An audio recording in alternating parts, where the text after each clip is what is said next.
You the new worker? Whatever. Make it quick, Tenderfoot. I'm busy. Foreman Granger, mind those words don't come out of your mouth unless preceded by yes, or right away, or thank you. Shit. Silas still on about that. Here, take the fees. I'd appreciate it if you didn't tell Reed I was late on my payment. Because they're not my fees, and not my gravesite. Guy I worked with shot himself. I paid the bill.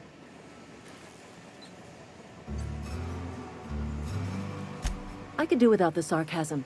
Wasn't acting out of the goodness of my heart. Law requires delinquent gravesite fees to be paid by the deceased party's closest living relative, which meant me. Shame, though. Eugene was a good worker. Woke up one morning and put a round through his upper story. Can't imagine why. The kid was doing all right at his desk. We all thought he was an upstanding receptionist. Just between the two of us, I'm pretty shocked his weapon didn't misfire. Spacer's Choice handguns aren't the most reliable. Eugene wasn't family.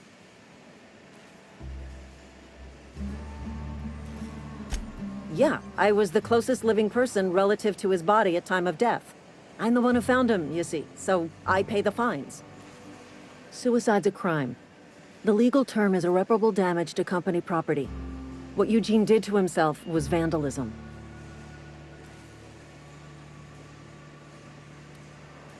When one of your workers commits a crime, the entire town pays for it. In other words, Edgewater would have been penalized pretty hard. Whatever Eugene was worth as an asset, we would have had to pay out of pocket to Spacer's Choice.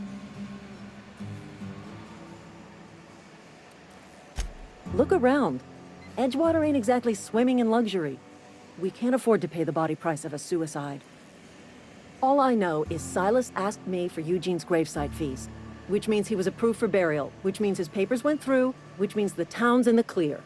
I'm just glad to put this whole ugly affair behind me. Eugene can rest his bones in peace, and the rest of us can get on with our own lives.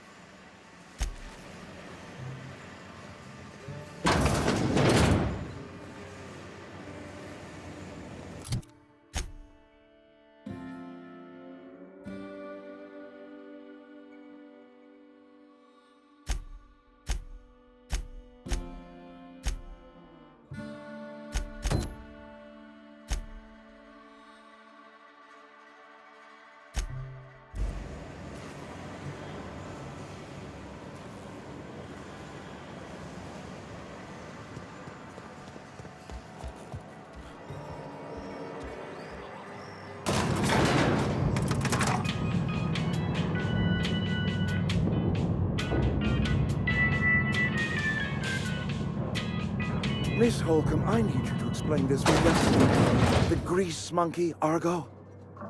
I'm sorry, Mr. Thompson, sir. You asked why it's taking so long to fix. The answer's technical.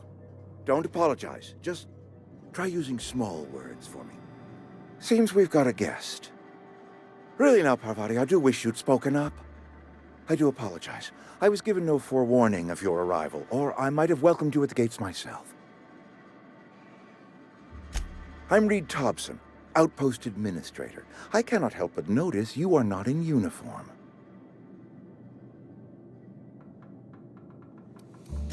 Of course not. I don't have that kind of luck. Seems I allowed my excitement to run away with my wits. Been a few seasons since we've had a visitor pass through. Only regulator we got is hooked up to the town transformer. Mr. Thompson ain't liable to be keen on dismantling it. I beg your pardon. I am most emphatically not keen on any such thing. I can't let you have our power regulator. But I happen to know of another one, and I happen to know exactly how you may retrieve it without frying yourself in the process. My proposition benefits the both of us. Please, hear me out. There's a power regulator in the old botanical lab. It's mostly abandoned, so all that power is being squandered. Go down to the geothermal plant. Reroute power from the botanical district over to us. Once their power's shut down, you can have their regulator and be along on your way.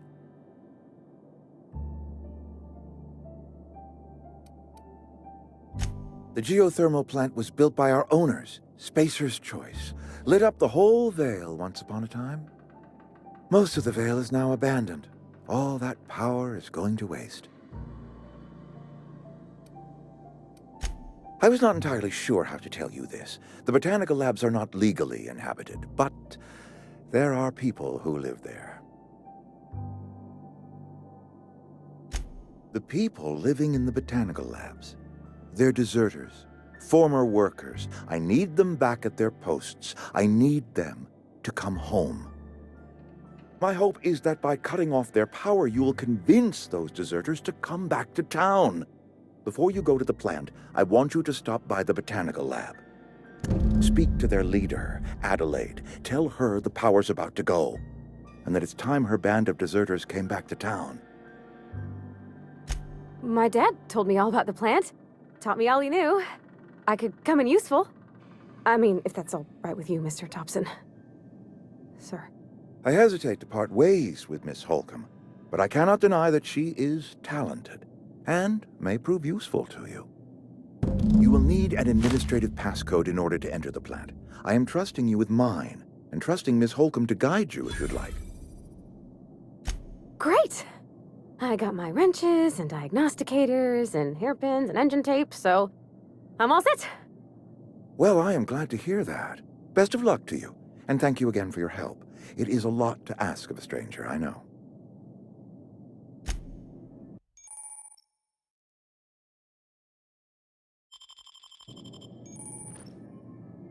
We better clear out of Mr. Thompson's office before we talk.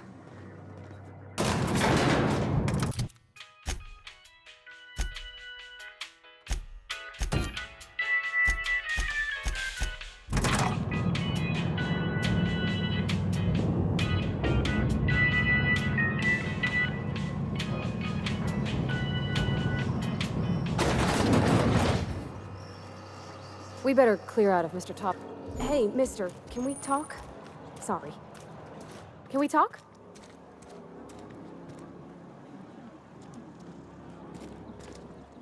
Sorry. You just want to get out of here. And you likely don't want to tag along like me. It's just, Mr. Thompson has his own view on matters, on account of it's his job and what all, but that's not the only side of the tale.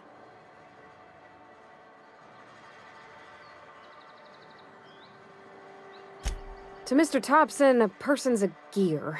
It does its job quiet-like. If it squeaks or stutters, it gets replaced. The deserters are decent folk. I knew some of them before they left. Life's hard here, especially for them that don't fit in so well. We're one big Spacer's Choice family, but every family's got the one the rest whisper about. Mr. Thompson's aiming to take away their power. They'll have no lights to see, nor heat to cook. They'll be at the mercy of marauders, or worse. I think you should talk to the town's vicar about it. Max, his name is.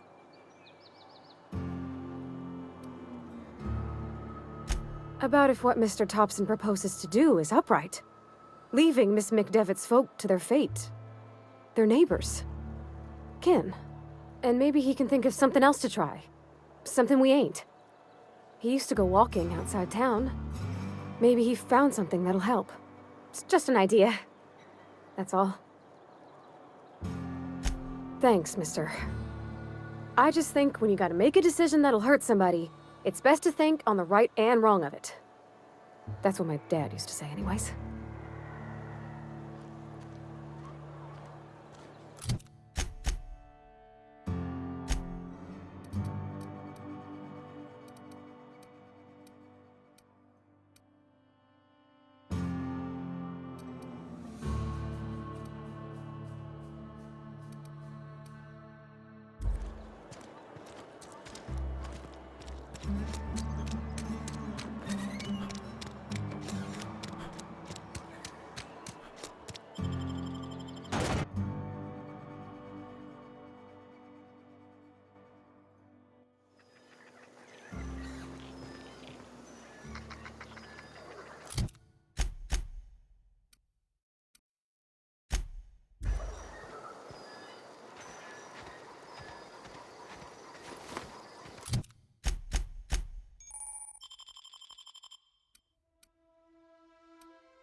Hey, Miss Parvati.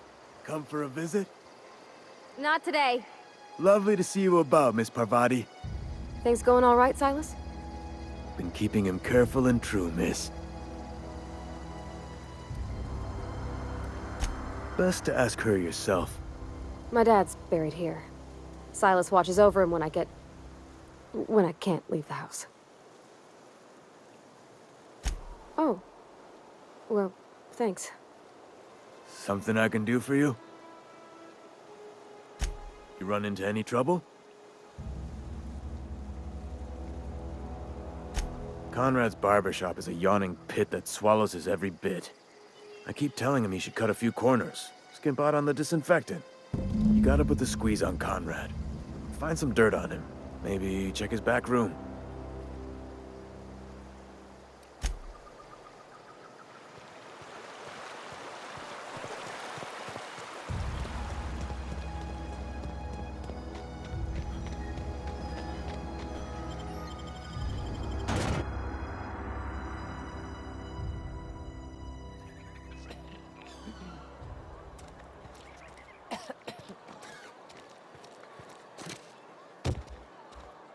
Oh, I cut my own hair. But Conrad sells real good What can I do for you?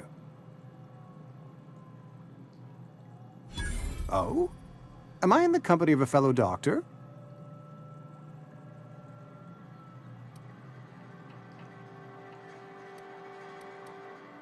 Experience was my teacher. Experience and... So, you want to be an embalmer, brochures 1 through 5, courtesy of the Spacer's Choice Department of Career Development. Go ahead.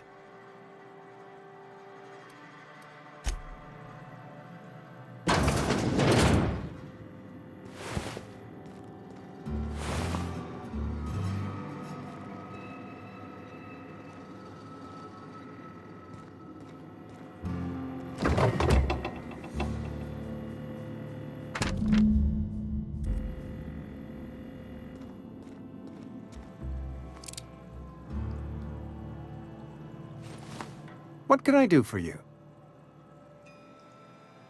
You know about Eugene? How? You were probably poking around my things. I really shouldn't leave my letters sitting out in the open.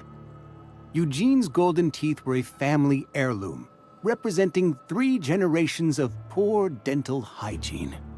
He took them to his grave. That's unthinkable.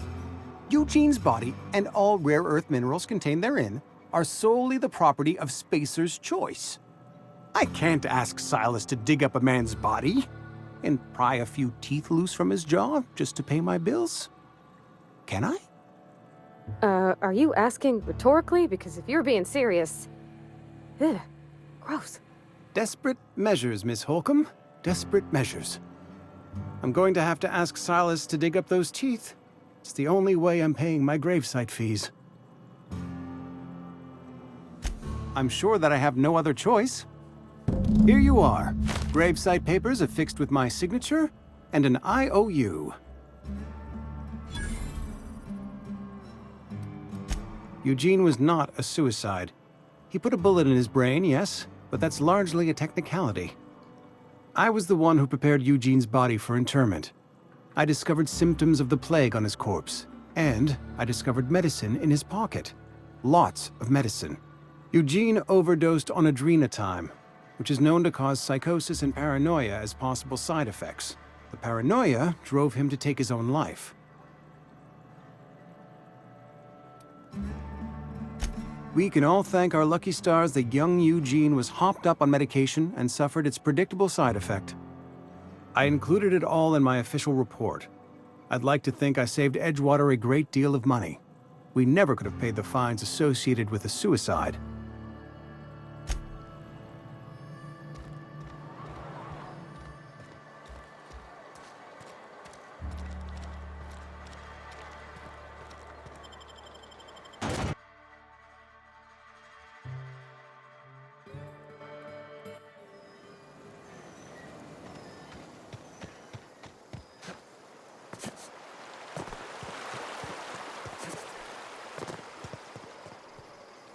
Fancy threads. That some kind of hibernation suit? You run into any trouble? Reliable work from a freelancer. That's gonna take some getting used to.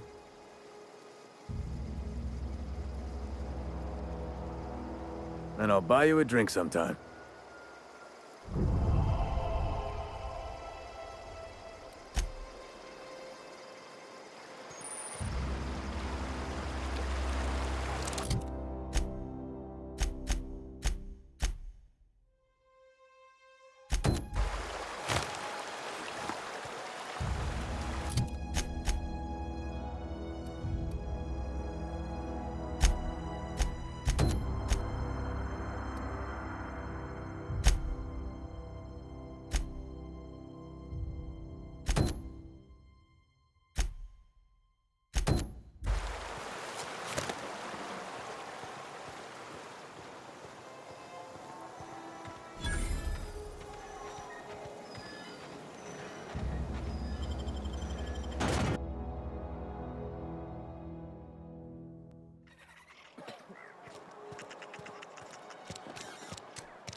If you're falling sick, I don't want you near me.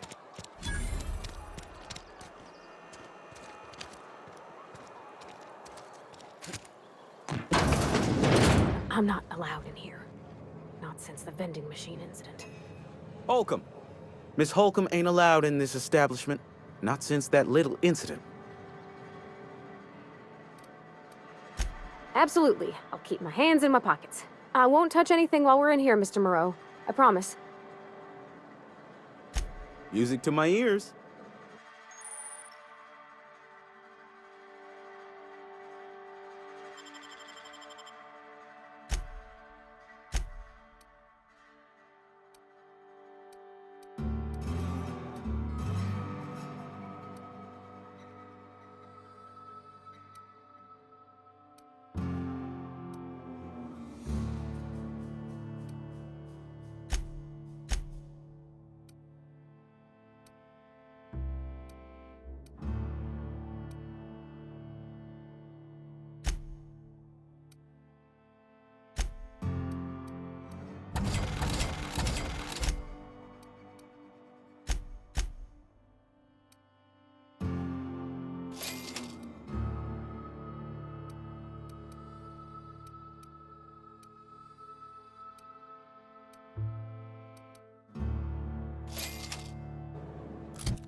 It's not the best choice, it's Spacer's choice. And before you ask, I'm all out of deluxe salt tuna. All I've got is gourmet. Music to my ears.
I've always felt weird in here.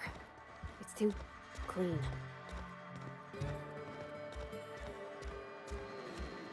Yes, what is it? You're an outsider. Fantastic. Vicar Maximilian de Soto at your service. Or Vicar Max if you're the sort who prefers brevity. And Ms. Holcomb as well. How rare to see you out. And with a complete stranger. Curious. Just tagging along, Vicar DeSoto. Don't mind me. I so rarely get new people to talk to. Name your poison, anything at all. Spiritual counseling? This season's tossball predictions? The quickest way out of town?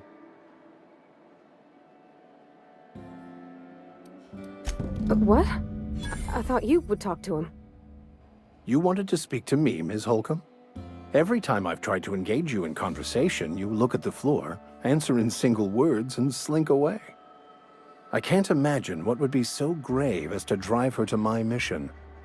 What has Mr. Thompson asked you to do? Depriving them of safety from the marauders and wildlife. I can see why that troubles you. Miss Holcomb has a soft heart. Always has, if you believe the talk. Assuming your goal is to save as many as possible, then you should bring everyone together. Send the power to Edgewater and convince the deserters to return to the fold. Not if things are left to stand as they are. If you don't mind a bit of unsolicited advice, be cautious on your way to the geothermal plant. It is not as safe as you might assume.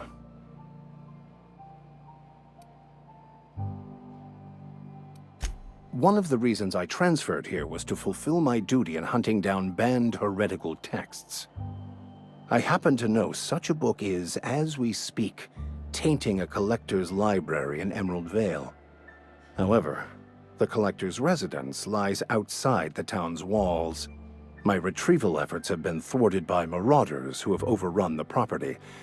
Should you fare better than me, I'd pay a handsome sum for the book. It's a handwritten journal, a faded blue cover with the name M. Bakonu handwritten in the lower corner. I'll mark where I saw it on your map. Assuming you're serious? Thank you. If you retrieve it, you can always find me here.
Hey, you hear about Wilson? Heard marauders got in. Just between us. Wilson deserted. Lost his nerve. A friend of mine died a couple weeks back.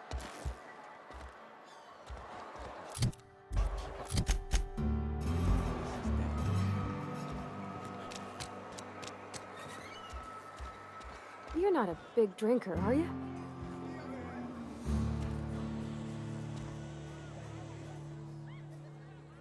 Never seen you here before. You a visitor? Welcome. On behalf of the Spacer's Choice family, let me welcome you to, where am I again? Edgewater, Jewel of the Vale. May the law bless our beloved cannery with 100 years of, what's it called? Productivity. That's the one. Yep, that's us. Productive.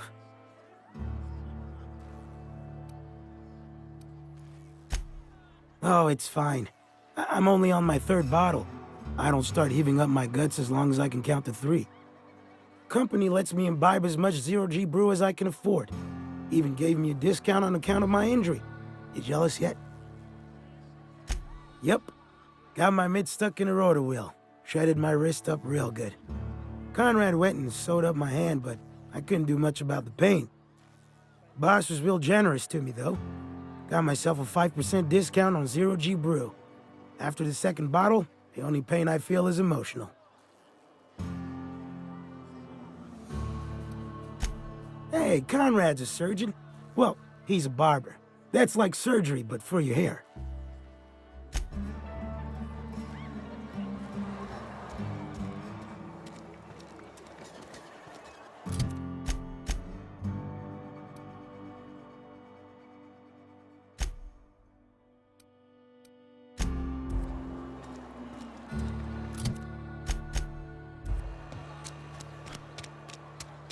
Wish we had some better rations. This is where the magic happens.